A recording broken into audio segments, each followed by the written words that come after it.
میری ساری کی ساری امت جنت میں داخل ہوگی مگر سوائے ان لوگوں کے جو جنت میں داخل ہونے سے انکار کریں۔ آپ صلی اللہ علیہ وسلم نے ارشاد فرمایا میری ساری امت جنت میں داخل ہوگی سوائے ان لوگوں کے کہ جو جنت میں جانے سے انکار کریں۔ صحابہ کرام حیران ہوئے، فرمایا وَمَن يَأْبَى يَا رسول اللہ، اے اللہ کے رسول جنت میں جانے سے انکار کون کرے؟ نبی اکرم صلی اللہ علیہ وسلم نے فرمایا من اطاعنی دخل الجنہ، فرمایا جو میری اتباع کرے گا، میری سنتوں پر عمل کرے گا، میری زندگی کے مطابق زندگی گزارے گا، فرمایا دخل الجنہ، وہ جنت میں داخل ہو۔ اور آپ نے فرمایا ومن عصانی، اور جو میری زندگی کے مطابق زندگی نہیں گزارے گا، جو میری سنتوں کی اتباع نہیں کرے گا، آپ نے فرمایا فقد ابا، یہ ایسے جیسے کہ اس نے جنت میں جانے سے انکار کیا۔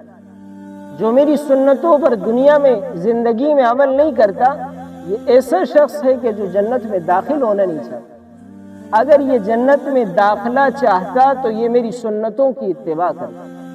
ہم میں سے ہر شخص کا دعویٰ ہے کہ میں نبی اکرم صلی اللہ علیہ وسلم سے محبت کرنے والا ہوں، میں عاشق رسول ہوں۔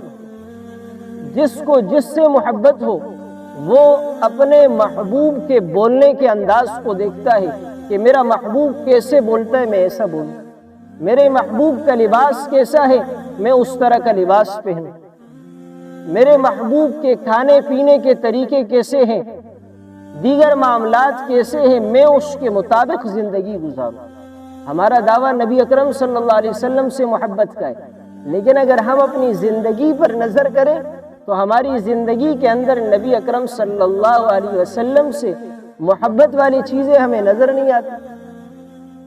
تو ہم صرف نبی سے محبت کا دعویٰ نہ کریں، بلکہ جس نبی سے ہم محبت کرتے اس جیسی زندگی گزارنے والے بنیں، اور ہم ہر چیز کے اندر پوچھیں کہ میرے اس کام میں سنت طریقہ کیا ہے۔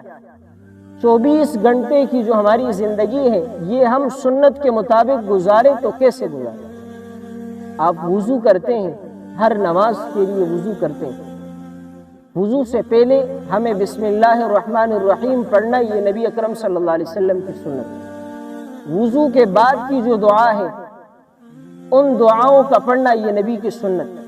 ہم بیت الخلا جائے، جب ہم واش روم جائے تو جانے کی جو دعا ہے وہ ہمیں یاد ہو، ہم وہ دعا پڑھیں۔ نکلنے کی جو دعا ہے اور نکلنے کا جو طریقہ ہے وہ ہمیں معلوم ہے کہ داخل ہوتے وقت بایاں یعنی الٹا پیر آپ اندر رکھیں، اور نکلتے پھر پہلے دایاں یعنی سیدھا پیر آپ باہر رکھیں۔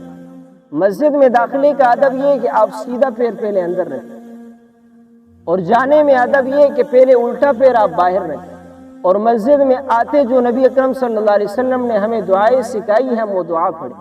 مسجد سے نکلتے جو دعا ہمیں بتائی گئی ہے ہم وہ دعا یاد کریں اور پڑھیں۔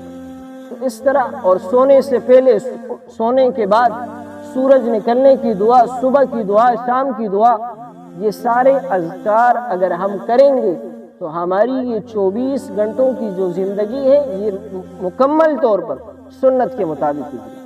تو یہ تو بہت آسان کام ہے، اس پر عمل کرنے کی ضرورت ہے۔ اللہ رب العزت سے دعا ہے کہ ہم سب کو نبی اکرم صلی اللہ علیہ وسلم کی سنتوں پر عمل کرنے کی توفیق عطا فرمائے۔